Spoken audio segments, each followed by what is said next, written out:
নমস্কার বন্ধুরা, আপনাদের সকলকে স্বাগত আরেকটি নতুন ভিডিওতে। তো বন্ধুরা, এই ভিডিওতে আপনাদের সাথে বেশ কিছু গুরুত্বপূর্ণ বিষয় নিয়ে আলোচনা করব।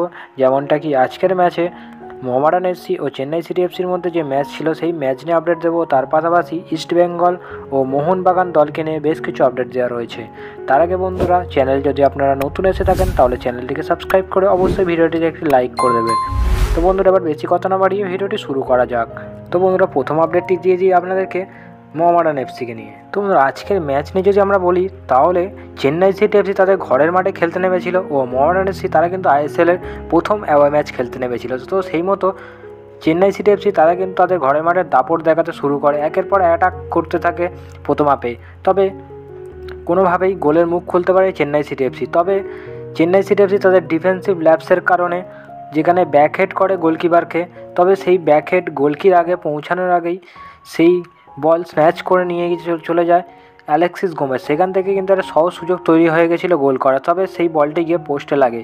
তবে আবারও একটি ডিফেন্সিভ ল্যাপস দেখা গেল তার কিছুক্ষণ পরে 39 মিনিটের মাথায়, যেখানে একটি লং বল থেকে ডিফেন্সিভ ফল্টের কারণে ব্যাক পাস করে গোলকিকে, যেখান থেকে গোলকির ভুলের কারণে সহজ গোল করে চলে যায় লালরেমসাঙ্গা ফানাই, যার কারণে ব্যবধান হয়ে দাঁড়ায় 1-0। তারপরেও চেন্নাই সিটি এফসি তার একের পর অ্যাটাক শুরু করতে থাকলেও তবে চেন্নাই সিটি এফসি তারা তাদের গোলের মুখ খুলতে পারেনি, যেখানে ফলাফল কিন্তু 1-0 শেষ হয়। তাহলে আমরা যদি এই ম্যাচের ওভারঅল কথা বলি তাহলে কিন্তু চেন্নাই সিটি এফসি 22টা শট করেছে, যেখানে 4টি মাত্র অন টার্গেট ছিল। সেই জায়গায় মোহামেডান এফসি কিন্তু 9টা শট করেছে, 6টা কিন্তু অন টার্গেট রেখেছে। তো বল পজিশানে এগিয়ে ছিল কিন্তু চেন্নাই সিটি এফসি। ওই চেন্নাই সিটি এফসি তার পাশাপাশি কর্নার কিক পেয়েছিল 10টি, যেখানে কর্নার কিক পেয়েছিল মাত্র 2টি।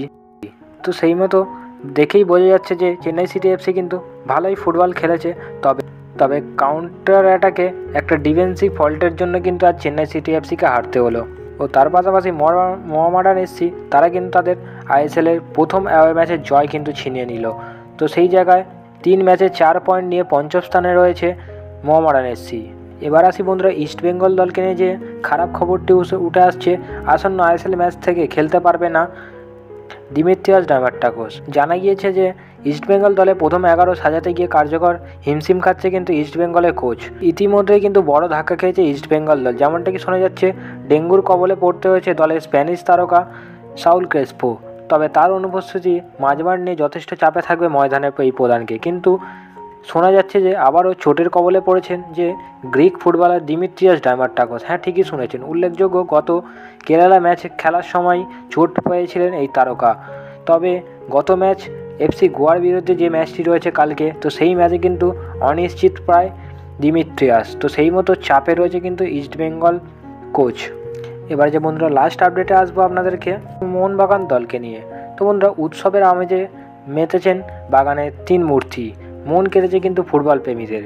আর কয়েকদিনের অপেক্ষা মাত্র, তারপরেই কিন্তু বাঙালির প্রিয় উৎসব দুর্গা উৎসব, যার দিন গুনতে শুরু করে দিয়েছে আপামর বাঙালি। এবার সেই উৎসবেই ছোঁয়া লাগিয়েছে ময়দানের বুকে। আসন্ন দুর্গা উৎসবের কথা মাথায় রেখে এবার নতুন সাজে ধরা দিলেন মোহনবাগানের 3 ফুটবলার শুভাশিস বসু, বিশাল কাইত এবং অরিজিৎ তারকা দিমিত্রি পেত্রাতস।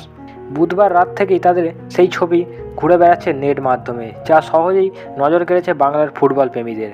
যেখানে মেরুন পাঞ্জাবির পাশে ধরা দিয়েছে বাগানের অধিনায়ক। পাশাপাশি আইএসএলে ফুটবল রয়েছে কিন্তু বিশাল কাইতের হাতে। তবে কিন্তু গত 28 তারিখে ম্যাচ খেলতে নামছে বেঙ্গালুরুর বিপক্ষে।